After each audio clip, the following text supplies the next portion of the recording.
What happens, I wonder, when the jester not only pokes fun at the king, but also, quite deliberately, at the very stage he performs on?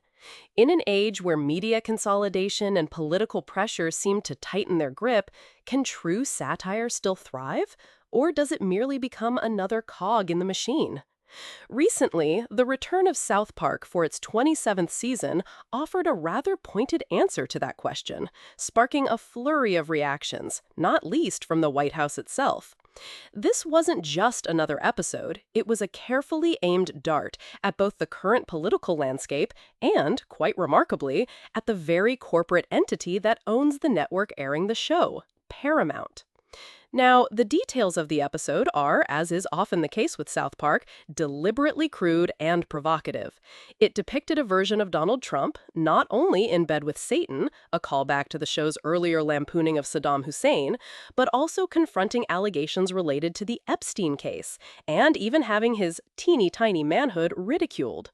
The episode portrayed him as a con man, a whiny narcissist, and a dictator, threatening lawsuits against anyone who doesn't conform.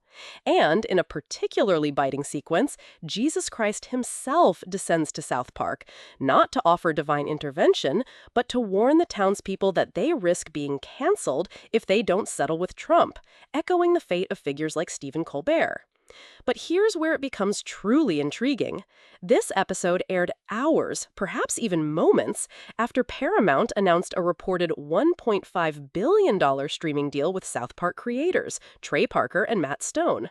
The show then proceeded to excoriate Paramount directly, mocking its recent $16 million settlement with Trump over a 60 Minutes interview and the cancellation of The Late Show with Stephen Colbert, a move many saw as an appeasement to the Trump administration amidst Paramount's ongoing merger efforts with Skydance Media. It raises a fascinating question, doesn't it? In an environment where media outlets are increasingly wary of offending powerful figures and corporate mergers loom large, how does a show like South Park manage to not only survive, but seemingly thrive by doing precisely the opposite? The White House, predictably, reacted with fury, calling the show fourth-rate and not relevant. But what does that official indignation truly signify? Does it not, in a peculiar way, validate the very sting of the satire? Is South Park's audaciousness a testament to the creators' unique leverage, given their nearly three-decade run and immense success? Or does it point to a deeper societal hunger for unfiltered commentary, even if it comes wrapped in crude animation and, at times, uncomfortable truths? It's a show that consistently pushes boundaries, even its own. And in this particular instance, it bit the hand that just paid it billions of dollars, proving perhaps that some creative forces can still operate with a surprising degree of independence, even within the most consolidated of media landscapes. Perhaps South Park isn't just a comedy show. Perhaps it's a kind of cultural pressure gauge, indicating where the most sensitive nerves lie.